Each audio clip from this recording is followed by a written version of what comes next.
Good morning. My name is Alan Reed. I'm the Executive Director of the Chicagoland Food and Beverage Network, and I welcome you. This is about our 40-something virtual event in 2021. We are so pleased that we have this amazing industry continuing to come together and discuss important issues of the day. Next slide. For those of you who aren't as familiar with the Chicagoland Food and Beverage Network, we are an almost 5-year-old industry-driven organization. We bring together the food and beverage industry of the greater Chicagoland area to do important stuff like grow the industry, drive innovation, grow the local economy, create jobs, and all of those things are incredibly important every day, but especially important in the wake of a global pandemic. If you're interested in membership, reach out. And any of us will be happy to talk with you about what we're doing. And we have an unbelievable 2022, almost all of it in person, fingers crossed, knock on wood, all the good things, and looking forward to doing all of that together. Next slide, please. We can't do what we do without our incredible industry members. We do have 125 corporate members today and growing. Our latest member actually just joined yesterday, and that is McCain Foods. We're proud to have them. Proud to have them aboard, and terrific stuff happening. It's large, medium, and small, everywhere in between, and really all sectors of the food and beverage industry in the Chicagoland area are nicely represented. We also have a sister organization, Bigger Table, that does charitable work to give back to the greater Chicagoland area. We are in the midst of donating 180,000 chocolate almond protein bars to Chicago area food banks that'll help fight some of the unbelievable food insecurity that has come out of the pandemic. So terrific stuff going on there. Happy to talk with you about the exciting work going on. Just reach out. And we start the conversation here, but would love to continue it with you in any of our social media channels. Sign in, chat, do all the good stuff, and we will see you there as well. Next slide. We also have a few more events coming up yet this year, all of them virtual. However, some terrific stuff. A front row seat at the Revolution. Our innovation series is coming up, wow, next week. Some amazing stuff there with Paul Earle.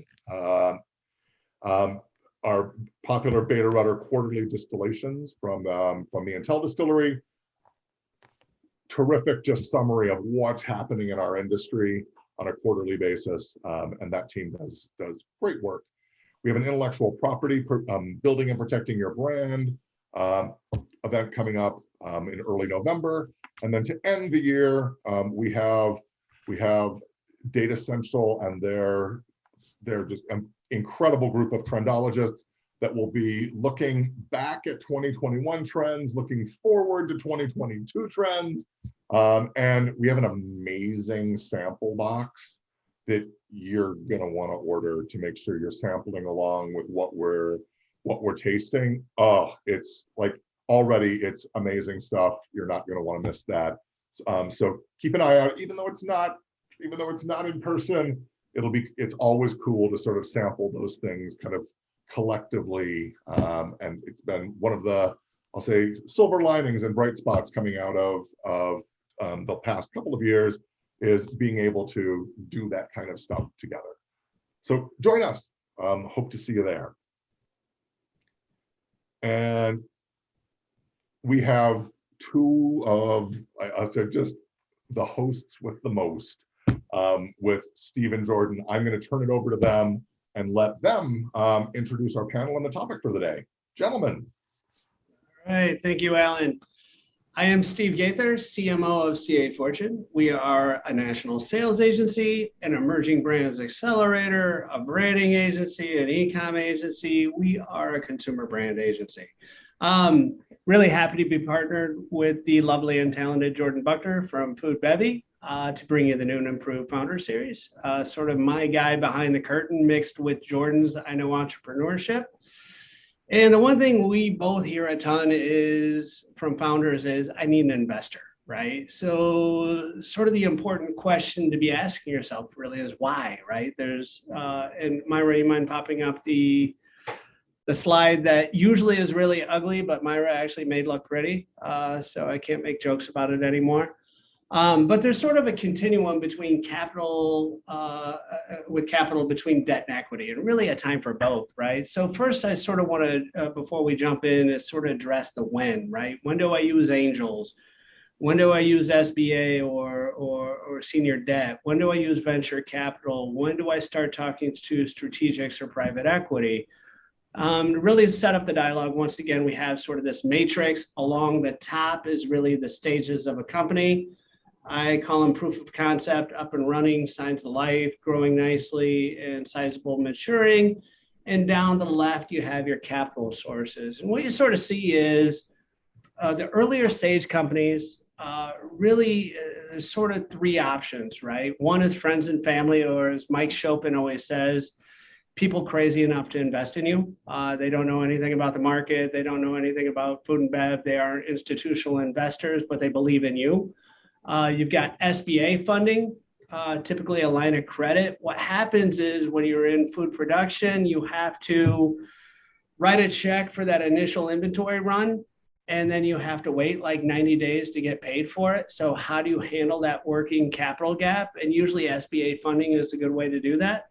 And then crowdfunding, which we'll get into today with folks like Republic, et cetera, on raising capital from angels or folks that now are able to act like institutional investors. As you start to get bigger, options start to open up. If you're between 1 and 20 million, you can start to look at senior debt or traditional financing. You can look at things like factoring or PO financing or mezz debt, but watch out, it's sort of like currency exchange. It becomes really addictive and painful.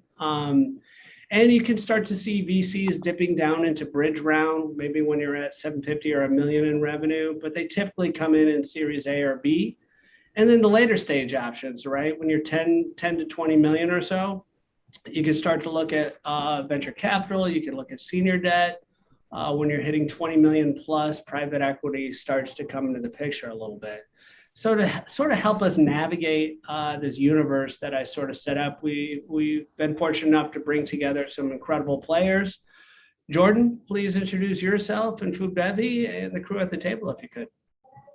Thank you so much, Steve, for the great intro and talking about this topic. For those who don't know, my name is Jordan Buckner, founder of Food Bevy, and we're an online community for emerging food and beverage founders and helping them connect with great industry partners. Previously ran my own brand, T-Squares, and it was a line of superfood energy bars. So I've been on both sides of the table. And today I have the privilege of talking with three really great panelists. We have Emily Griffith, founder and CEO of Lil Bucks, Shana Harris, the co-founder and managing director of Supply Chain Capital, and Ethan Holmes, founder and CEO of Holmes Made Foods. And they're really going to be our guides kind of through their experience raising funding, especially over the last year, on what that's been like for early stage companies. Now, we want to focus this conversation on companies who are still at the kind of beginning of their lifestyle and journey as they're growing, because as Steve mentioned, some of the long-term venture opportunities are a little bit more established, but the landscape has really changed for emerging brands right now who are, say, under $5 million in sales, and a lot of the fundraising opportunities are really kind of tightened up. And so Emily and Ethan have both been able to really make that happen. And Shana has also done a great job in investing in some of these earlier stage companies. So here to have her perspective as well. So let's hop right on into it. Shana, I would love for you to give a quick overview of what the investment landscape is looking like in food and beverage right now from the investor side. Excellent. Happy to. And it's great to be here amongst great colleagues and friends who have bumped into in all sorts of places over COVID. So happy to see all of your faces today. So in general, the venture landscape is pretty bonkers right now. I think the cost of capital continues to be cheap. And so a lot of ideas that are pure tech focused are finding that they're getting funding quickly with very, very short diligence cycles and very early on. So basically the word on the street is that every stage has kind of moved a stage back, right? So what was your seed is now your pre-seed. What was your series A is now your seed, et cetera. So that kind of in general is happening across the tech landscape. As you mentioned, I'm the founder and co-founder and managing partner of Supply Change Capital. My co-founder, Nora Mae Cadena, is in Los Angeles. So we find ourselves supercharged by regionality in Chicago and LA. We, do things a little bit differently or maybe more traditionally. So we like to take our time to diligence, get to know founders and create the partnership. And actually what we're finding is, we invest in food and food tech businesses, seed stage, sometimes pre-seed, with a heavy emphasis on underrepresented founders. Because as we, I think, have all heard, 97% of venture capital goes to one demographic, which are white men, and they compose 30% of our population. So we think there is huge alpha if you care about nothing related to D&I, but you just care about venture returns. The definition of good investing is finding things that are overlooked and spaces that are overlooked. And anyway, we think that given the current demographics of America, how it's changing, how taste preferences are evolving, it is a really, really exciting opportunity to invest in women and in founders of color, and is something we've both been personally passionate about for a long time. So what we find is, deals are moving faster in terms of the landscape, and the pure tech space, deals are bigger and moving faster earlier. For ourselves personally in our firm, we do take time to get to know founders. We take sometimes 3 months, 4 months. It's really important for us to kind of understand the business, but also how we're a mutual fit. And we actually find that founders are really appreciating this because I have an operating background. I was formerly the chief operating officer at Farmer's Fridge. Before that, I worked at Mars for many years. So I have a very good grasp on the food landscape.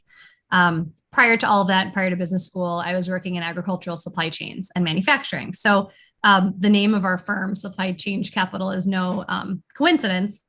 Nora Mae was at Boeing for many years as an aerospace engineer in the manufacturing space, but working on their innovation teams. And then she moved into venture a number of years ago on the hard tech side of things. So, what we find is that founders are actually pretty excited to have folks like us sitting across the table that have different lived experiences than many of the individuals who are in the venture space, that value diversity and that really value our operating experience. So we will move a little bit slower, but build those relationships and find ourselves getting allocations in pretty exciting deals. So that's kind of the venture landscape in general. Specific to CPG, it's really tough early stage. And I know that Ethan and, Ethan's going to be able to elaborate that. And Emily will be able to elaborate that. Emily had a pretty innovative approach to funding her most recent round. So in CPG, I think a lot of investors are afraid to go in pre $1 million in revenue. That chart that Stephen shared is right on, and I actually took a picture of it because, I love it. I screenshotted it, your IP, so I hope that's okay. But it's really true. So CPG is different. So like tech, pre-revenue and pre-product, pre-programming is getting funding for an idea. But on the food side, I think a lot of investors don't necessarily understand food or CPG or see the opportunity. We have been investing earlier stage. We've invested in 2 CPG companies, and we can get into that later, that were under $1 million in revenue when we invested. So it's a really hard space. We can get into that conversation together, and we can also get into some strategies to get your startup funded. Awesome. I definitely love that overview, Shane. I appreciate it. Emily, I would love for you to give a quick overview of what funding you've done to date and how that process has gone for you. Yeah, I think fundraising's been the cornerstone challenge and big learning curve for me as a founder. Obviously, not coming from the food industry before, starting Lil Bucks, do we make crunchy snacks and toppings out of buckwheat? So kind of a new concept, and definitely took some funding first on the bootstrapping side from yours truly. I was freelancing full time and funding Lil Bucks. So I didn't know anything about fundraising. And it's actually funny. I literally went to a Chicagoland Food and Beverage Network event. I forget whose office it would have been at, but y'all showed this slide. And I was like, oh, like that's how it works. Like, okay, because I was talking to, I was like, I know I need to raise money. Like this buckwheat concept is, I can't freelance and bootstrap the business forever. And I was, talking to venture firms when we'd done like $20,000 in sales, mostly at farmers markets. So I, had no idea what I was doing, loans, venture, talking to the wrong people. And finally seeing that slide a couple years ago, I was like, oh, okay. Like I need to be looking at friends and family. I didn't really know about the crowdfunding space yet.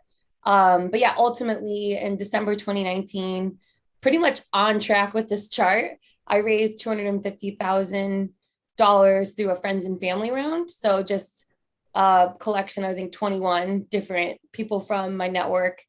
And I just wanted to pause there real quick, Emily, because a lot of people, right, think like, oh, friends and family, like I might not have a rich uncle is kind of stereotypically who they go to. right. But as you mentioned, like you have to raise from 21 different people, right? It's not just like one or two people that funded it. Like you really have to build like a large group of people to come in.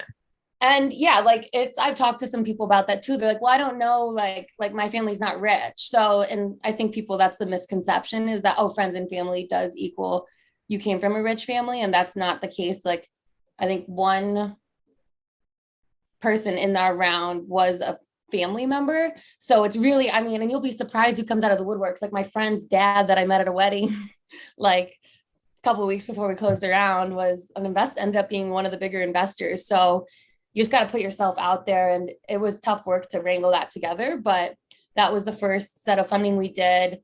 Of course, 2020, I wanted to raise more. I knew we needed to raise more money, but that was enough to launch into Whole Foods in March of 2020. And of course, like went for a ride in 2020 and I'm still trying to fundraise, doing it all virtually. And knowing I had tapped out that friends and family network. Like I said, friend's dad at a wedding, like my fiance's like former CEO of his company, like anyone I knew was invested in Lil Bucks that could. And so I'm like tapped out on that and I'm looking for more angels, doing it all virtually. I spent, and I had gotten some advice that when you need to fundraise, try to do it as fast as possible so you can get running the business. So I was going full time, like 40 hours a week, talking to investors, reaching out.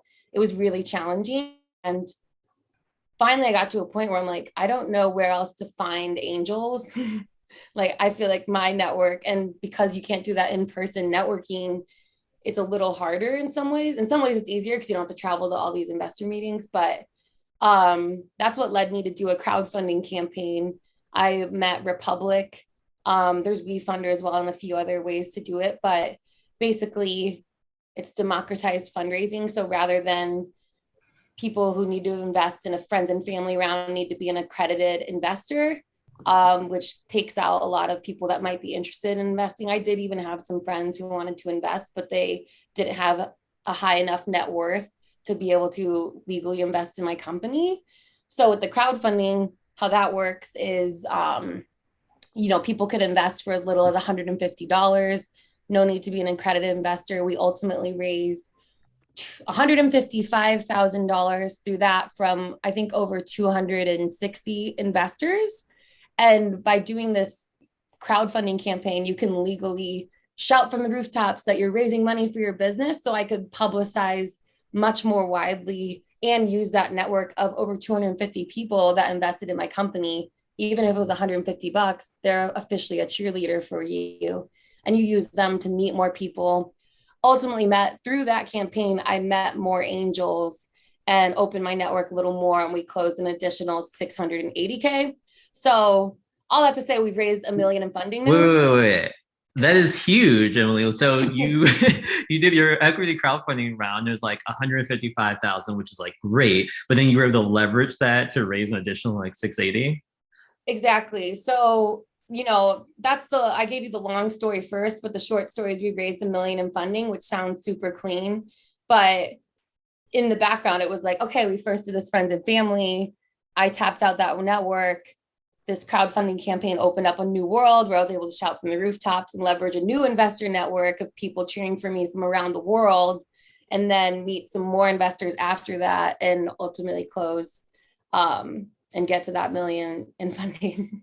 That's amazing. So congrats on that. Like that's a huge accomplishment. Thank You know, you. one thing that I always talk to founders about, and they're like, those who say like, oh, I don't really have friends and family. Like when Steve shows that slide, what friends really comes down to are people that you have a relationship with and that trust what you're doing and invest in you a lot of times over the company, right? Like they're like, I've heard investors, you know, our early investors say like, Jordan, I'm investing in like you, the founder, over the fact of like the business. And that makes a huge, you know, it's a huge part of that. And so like you're really great just in all the years I've known you at one, building really strong relationships with people and being like very genuine and supporting people. And then you're also really great at marketing and building awareness and getting yourself and the brand and the name out there.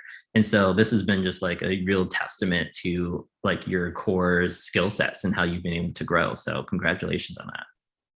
Thank you. Yeah, I think the power of community was ultimately what got us through from building that initial fan base with Lil Bucks, but also leveraging the power of community in a fundraising way. That's kind of a newer way to raise money, worked really well for us. So I definitely recommend it, especially to women and minority founders or someone who doesn't come from a really rich family, which would be lovely. But like a lot of us with ideas don't come from that. So it's a great option.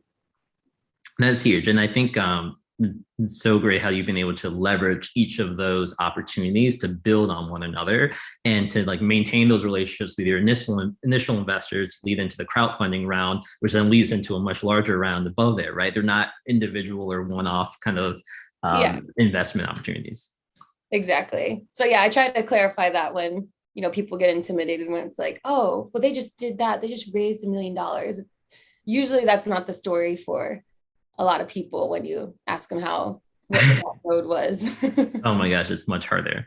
Yeah. I love that. I have tons of more questions, but one, I want to jump with Ethan to share your investment story over the past couple of years. And I know you've also raised during the pandemic as well.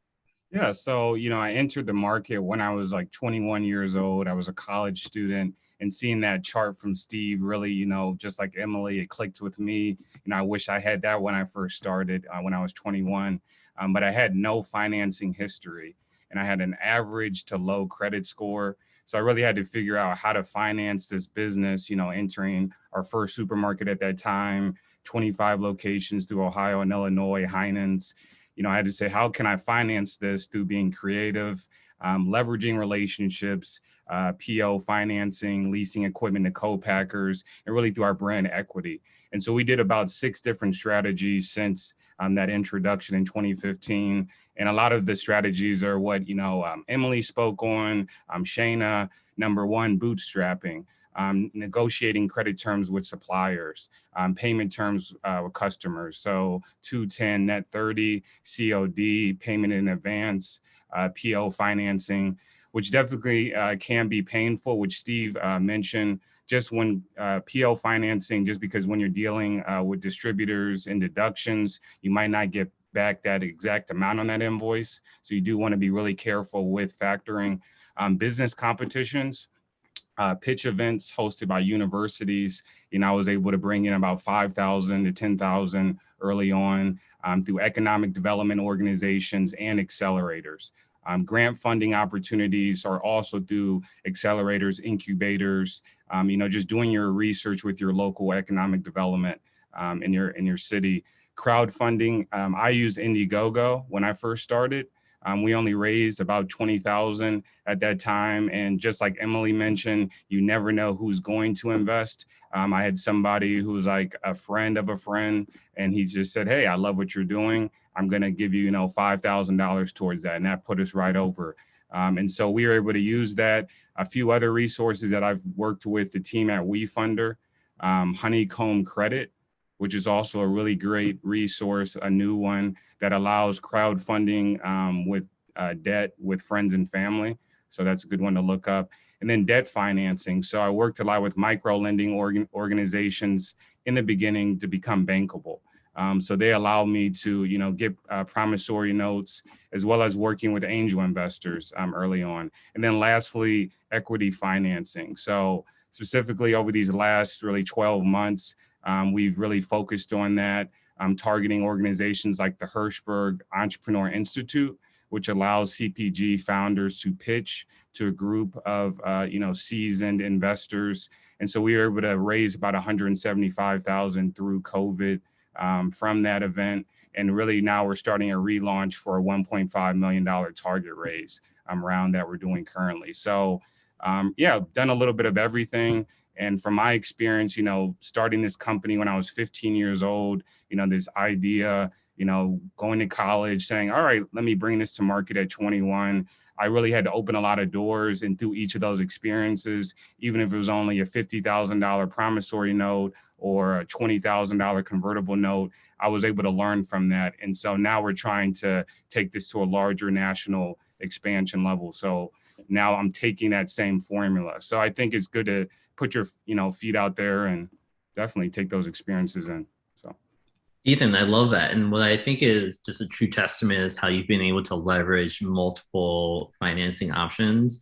Like a lot of people, when they start out, they think, I'm going to pitch to VC investors or angels. They have a couple conversations or even dozens, and they don't get the funding. They're like, oh, well, I'm done. Like, I can't do this.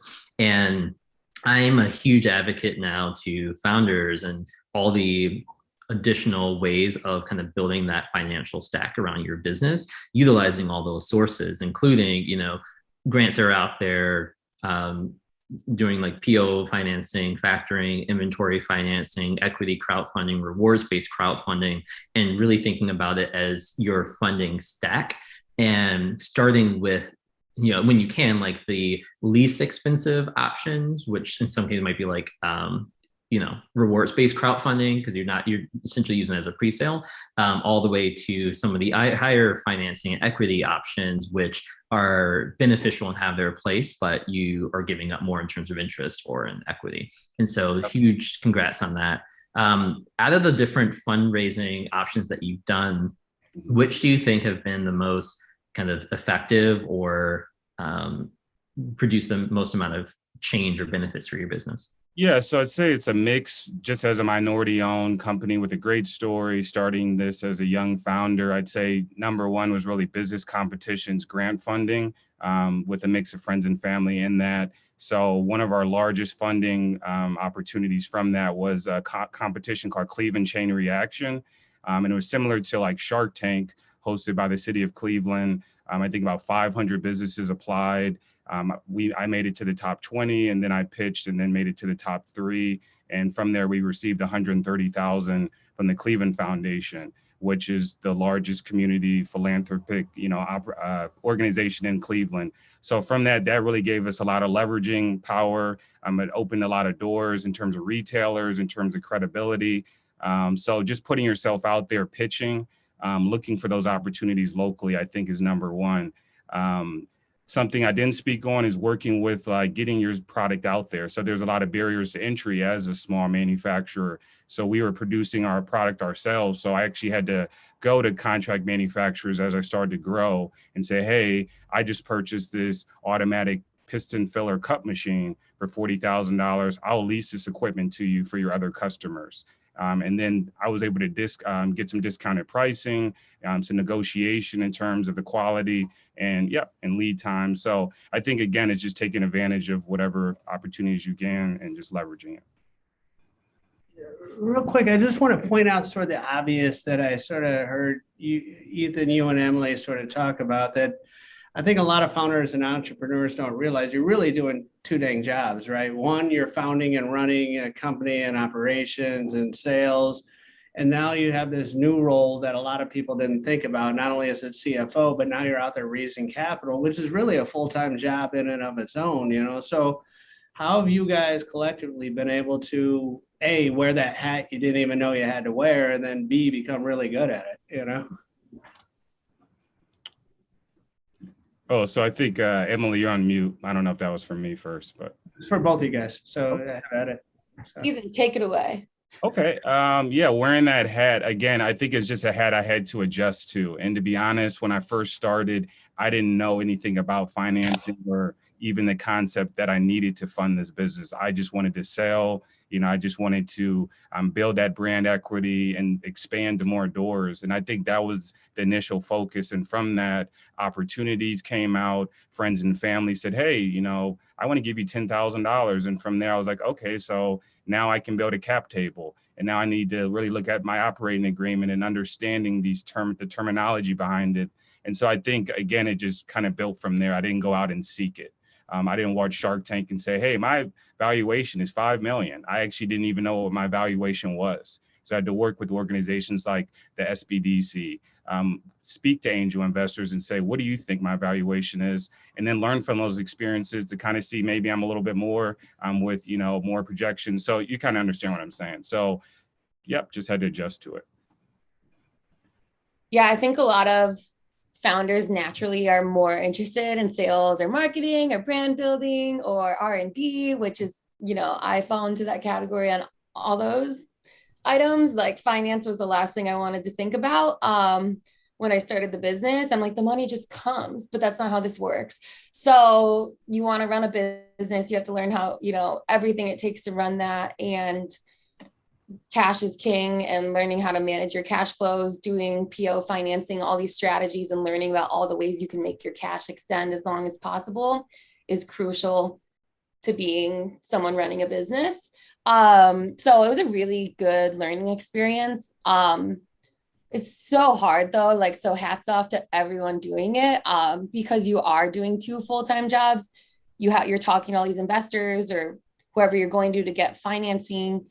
And while you're talking to them, you want to continue to show traction, especially in food and beverage, because tech is different, where you can go raise the money pre-product, pre-revenue. Food, they want to see that people are interested in consuming this and you're getting repeat purchases. So I think just proving out a really strong story that your business can grow, even if it's on a smaller scale, like take 5 stores and, go demo the heck out of your product. Well, if you can, COVID, get it to move though, and show growing velocities, and then say like, hey, I'm about to open with this distributor. We're gonna get this retailer. And even though you're in 5 stores, you're showing that you have something that can grow to prove that potential growth story on a small scale. I think I made things a lot harder on myself, not only my solo founder, but we were like doing a lot with 2 product lines and a lot of different channels. And we were like in Whole Foods, and we had expanded in California. So we're like doing a lot of major growth stuff while I'm trying to get the money for it. So it was really intense. And that kind of goes back to the power of community for funding the business, for learning.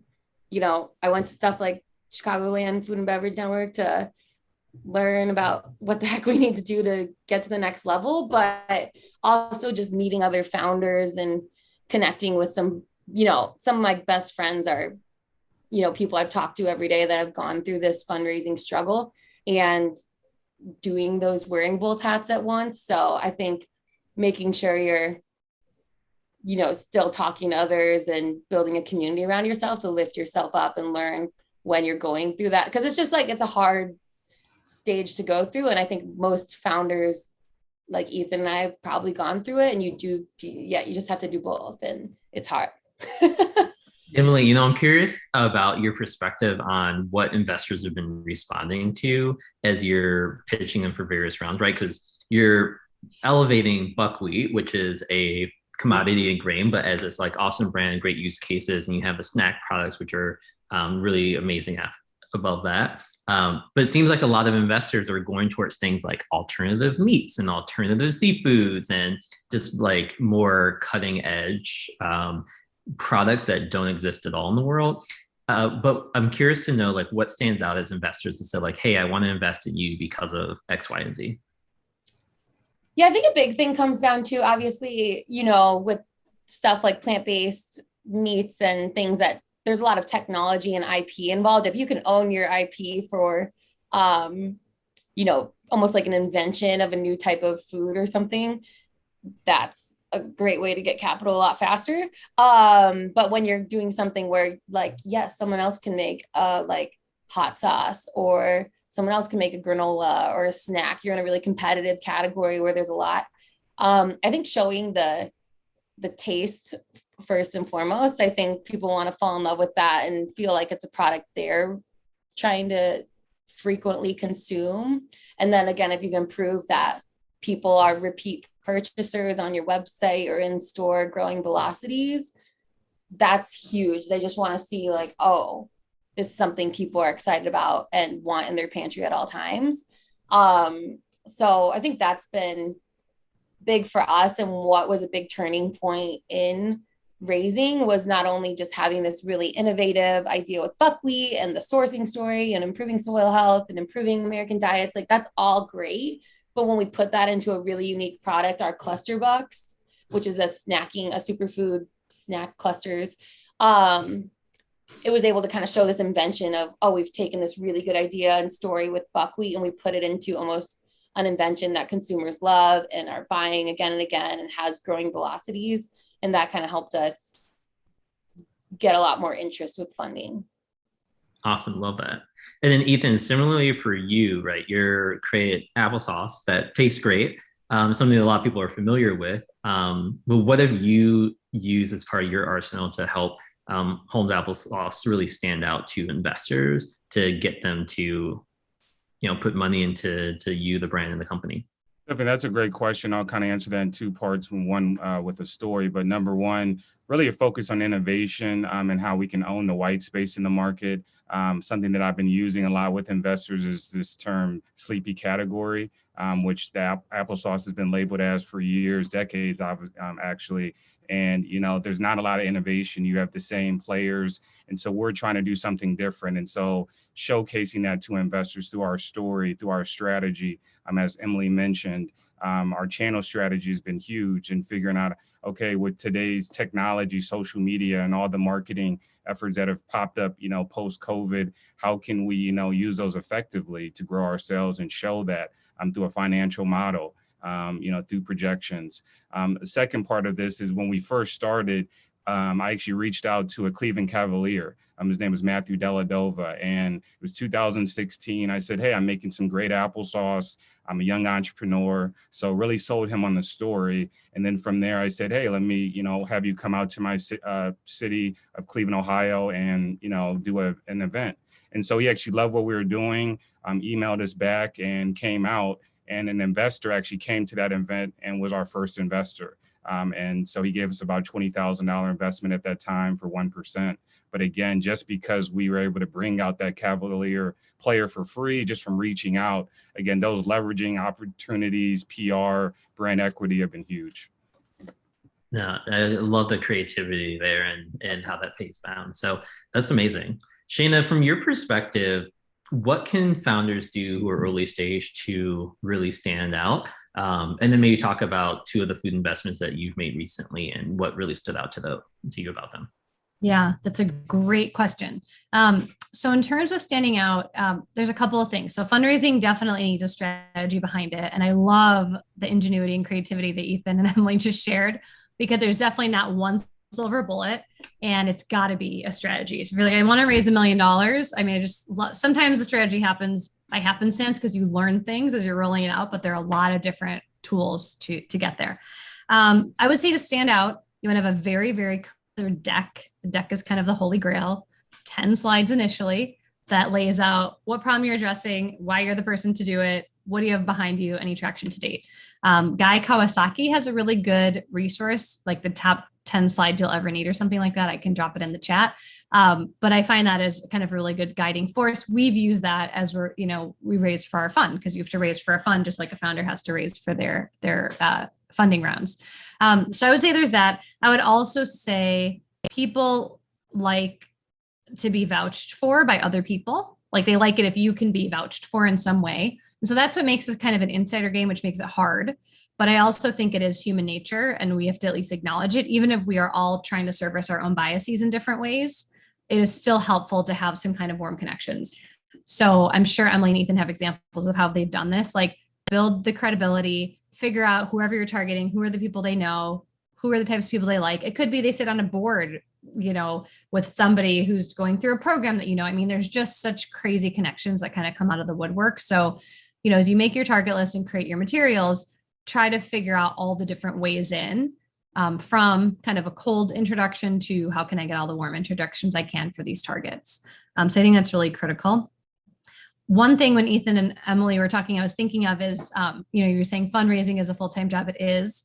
And what I tell founders is your job is cash and culture once you start taking venture money. So culture is, you are the brains behind this, the vision behind this, and you're creating the culture of your company. And you got to make sure there's cash in the bank. Like that's your fiduciary responsibility once you start raising venture capital and you have a team. So bring folks on who can be your operational wizards so that you are not bogged down that all the time. So cash and culture is like, how do I be cash and culture and make sure that I have a team that can do the rest? Otherwise, I won't be able to do cash and culture and I'm going to do fundraising on the side. And it leads to kind of a death spiral. In terms of the 2 investments we've made to date, one is here in Chicago called IO Foods, led by Fred and Prateet Spencer. Their goal is to become the first national brand to bring West African food flavors and ingredients to the US on a massive scale, and they are succeeding. So they started in 50 Whole Foods stores during COVID. They're a COVID business, and will be in over 3,500 doors by the end of this year. They've just rolled out in Target, Kroger, just killing it. And we loved that business because Fred and Prateet as entrepreneurs are trying to solve a problem they had, which is that Prateet's family is Liberian. She grew up in the US. She just could not find herself, her culture, her flavors represented at the store. But she also has a CPG background from General Mills to working at Spin. So she has a good understanding of the industry. And Fred comes to the table with a finance background. So super like powerhouse team to build the business. We love them. One of the things we liked, we got to know them over a long period of time. I would say 6 months. They weren't even raising as we were getting to know them. But they did what they said they were going to do. So we just saw that over and over again. If something happened or they had to pivot, it was like transparent and kind of here's what happened and very thoughtful. And we really love that about them. So they are really earnest, great entrepreneurs. We also recently just announced an investment in Agua Bonita, which is in the California Central Valley. This is an agua fresca company led by an Afro-Latina. She's the first Afro-Latina to ever raise over $1 million in venture capital in the US, which is insane. And the 59th Latina to ever do so across all industries. So we're super excited to back them. What really stood out to us about Agua Bonita, also a COVID baby business, is that they were solving a problem that they themselves had. The co-founders are both Mexican heritage and Latino background.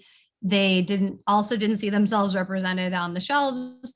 And the Mexican American community, in particular in the US, drinks agua fresca. It's a fresh fruit drink that many folks grew up with. A lot of times parents or grandparents would make it at home.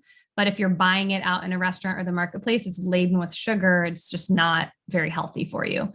So what they actually did was create an upcycled fruit supply chain where they're using imperfect produce or excess produce. Up to half of produce on farms never make it off the farm. So we love that there's really a sustainability focus there.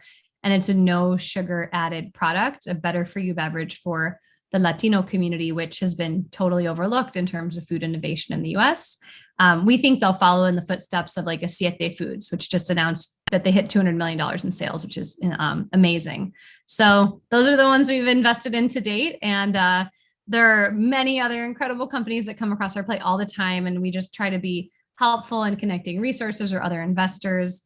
We also launched a coalition called the New American Table this year, which is really focused on changing the dialogue around multiculturalism and food in the US and busting this myth of the ethnic aisle. So we can talk about that separately. But through that coalition, what we're aiming to do is connect resources like Food Bevy and all these other incredible movements out there. That's why we call it a coalition, as we're just trying to connect the dots so that founders have access to resources to help learn from entrepreneurs of the past and support their journey.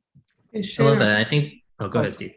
Just a real quick question. So what do you look at for between that proof of concept and that up and running, sort of that 200 to 500 to 750 to $1 million? When do you sort of find that right time, that proof of concept enough to sort of dip down? When is that sweet spot for you, or is it something different? Well, so our first filter is on our thesis, which is around the rising tide of multicultural citizens in the United States. And so particularly for CPG, because there's just so many consumer product businesses out there, our first filter is this a product that's made by and for a community that's growing in the US? Latinx, Asian, Black, et cetera. Like these are all communities that are growing tremendously. Or is it a female-led product addressing a woman's issue that's been overlooked, like the role that food can play in menopause, perimenopause? So that's our first filter, because we really strongly believe that these are overlooked markets and that this is going to differentiate a company in the space. So then we're generally looking at businesses under $1 million, because we're the seed and pre-seed stage. And we're trying to see if there was just proof of concept, what was the feedback from customers? Do you understand your business model? What are cost of goods looking at, and kind of what's a path to get there? So we're trying to really understand the business strategy and plan and how this business could grow and scale. We're not looking for national distribution when we invest or anything like that. The businesses we've invested in have had some regional traction and proof of concept. IO Foods was regional. They were 4 states with Whole Foods, and Agua Bonita had actually been e-commerce because of when they launched. So those are the types of, first it's like has to get through our thesis, our fund thesis, investment thesis filter. And then we'll be looking at, do you understand your market? Do you understand your product? What is your strategy? And have you had some traction and sales data that we can look at? Great question, Steve. And what I love great about those two companies is they had fairly early product market fit in terms of their like brand and their concept. And you saw it both in terms of their retail growth, but then also their consumer growth and just the PR and press that was generated by it. Were a lot of people who were just like, yes, finally, right? Like there's this like demand that just popped up. And I know both of those, the companies pretty well. And they've just been like on a tear through their growth. And so they're going to be doing amazing things, and they've already done amazing things. Yeah. I think that's a problem that a lot of early stage founders go through. And, with T-Squares as well, we went through that. We're finding that product market fit early on and understanding who your customers are, what's the opportunity there, and what do they really care about, and being able to hone in on that group to make sure that they are already kind of ready and willing to buy your product, or understanding if you have to build that consumer education and learn the hard way, right? Like consumer education, whenever you hear that, just think a lot of money. It takes a ton of money to educate someone on like a new behavior or a new product. And so definitely have to do that and take that into consideration. At this time as well, I know Alan asked this in the chat, if any of our audience attendees have any questions, feel free to drop those in the chat and we can ask that to our audience on your behalf. Anything is open, either in terms of hearing more about a particular story or having a question on their journey or questions for Shayna on what they're looking for. Anything's out in the open now. So while we wait for any questions to come in, Ethan, I'd love for you to talk about things that you've done to build a relationship with the investors that you've brought on board. So I know you've done a particularly good job of just like on a very personal level, meeting people who, and developing those relationships so they want to like invest in and give money to you. That's a great question. So I'll just speak on probably some of my most recent investments. Gary Hirschberg has been a great resource, great mentor, founder of Stonyfield Organic. And he loves to give back to a lot of entrepreneurs in the CPG space.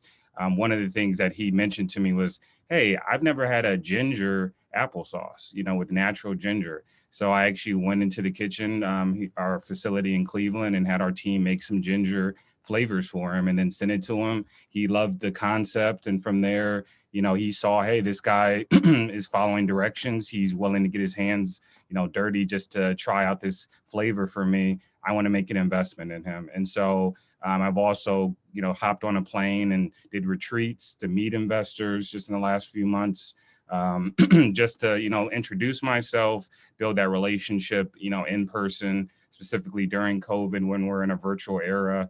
And I think all of those are important. Meeting their family, if that, is an opportunity. And yeah, I think it's really personal, as Shayna mentioned. So.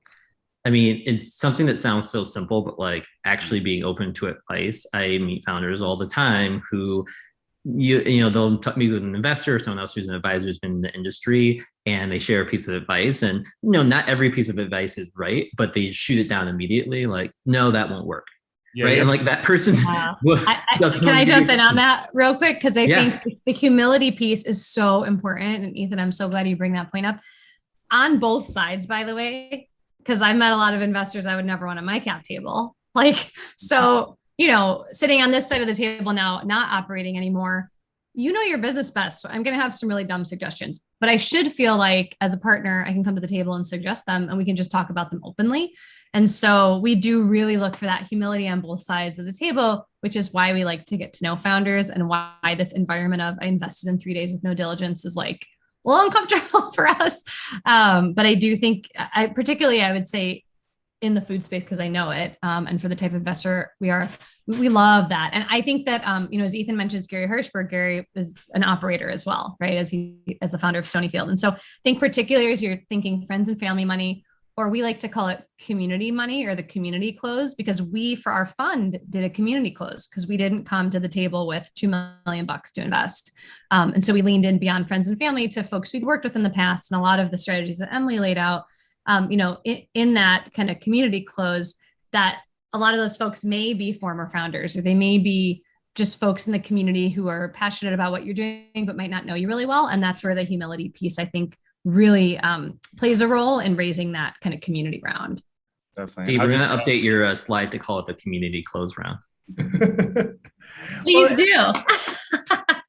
That's one thing too that Shayna sort of hit and Ethan sort of talked about it is I've tended to find investors look for two things. Like product is always important, but you can always pivot the product. You can't pivot the founder. The two things that I tend to hear, and Shayna, love to hear if this right, the two things I tend to hear about founders that investors are looking for is one, the willingness to run through brick walls. And number two, the coachability. Now, meaning they don't have to do everything you say, because as Shayna mentioned, there's going to be some dumb ideas thrown at you.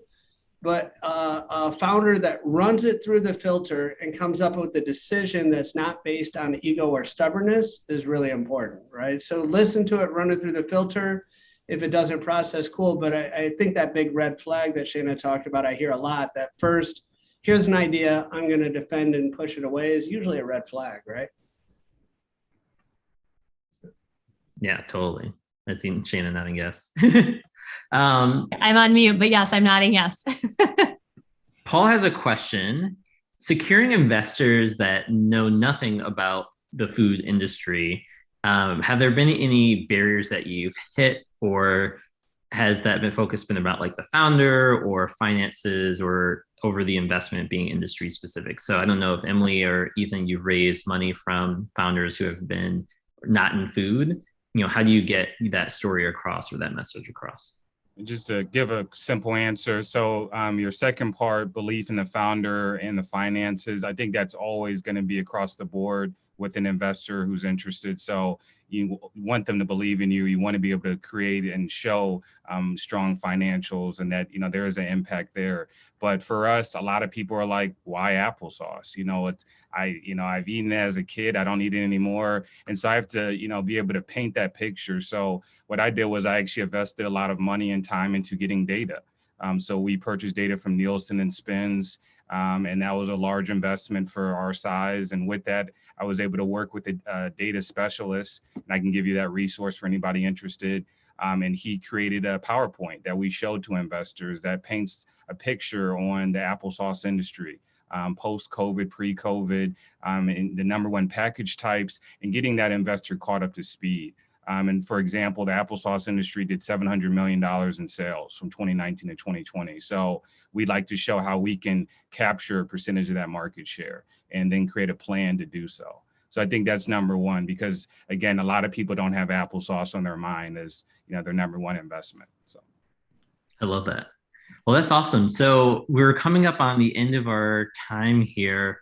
Any closing thoughts, Emily, Ethan, or Shayna, about the process or encouragement or things that you like to see differently in the industry? I know it's a big question, but open-ended.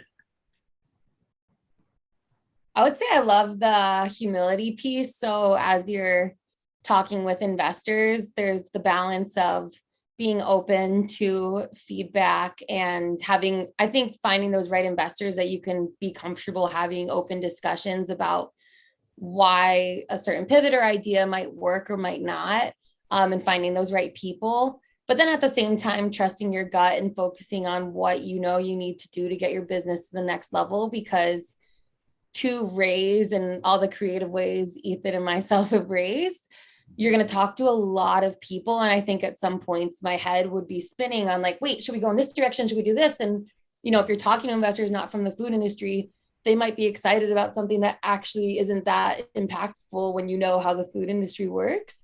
So just knowing your business and knowing your values and what you're trying to do and staying focused on that goal while still being humble and open to feedback as you grow. Because I learned so much about how to form our business and see success for little bucks by, hundreds of conversations with investors. Well, and hitting with Paul's question too, just in general, I think there's a difference between smart money and not so smart money. So. And I'll just quickly add some last advice: pitch at every opportunity you can, create a story for your audience, and then, speak to people who are doing better than you. And I think that's always gotten me a lot further. So being teachable, as Emily mentioned, that humility piece. Cleveland Kraut, you guys may know them in the industry. They've been big brothers to me since the start. They taught me a lot of things about creating a presentation, about working with investors. So always find those people in your network and never, come too arrogant or, bring that ego into it. So you can't miss them too. They're both like 7'6". Exactly. Yeah. So, yeah. I love that. I think, remember that your job is cash and culture. You started a company. It's not a nonprofit. So, I love nonprofits. I worked in that sector before. Nonprofits still need cash, but like as the founder and the CEO, you got to make sure that you can responsibly take care of your people. Also, everything's going to take twice as long, and your projections you'll hit will probably be half of what you're projecting. So make your optimistic projections and then be like, if I cut these in half and it took twice as long to raise this money, what would happen? We do that as we're looking at companies because we're all optimistic. The definition of an entrepreneur is optimism. So I think you should do that as well and look at things from a number of different prisms, really think through risk. And like Ethan said, like tapping into like building your community, building your big brother family, ask those people for the good, bad, and ugly. And the bad and ugly is actually going to be the most valuable advice that you'll get. Great advice to end on. Alan, back to you. I'm blown away. I think we have to like pin this as like just some of the best just stories, advice, and guidance ever. So just thank you, Emily, Shayna, and Ethan. Fantastic just comments and stories. Steve and Jordan, you guys always do such a fantastic job.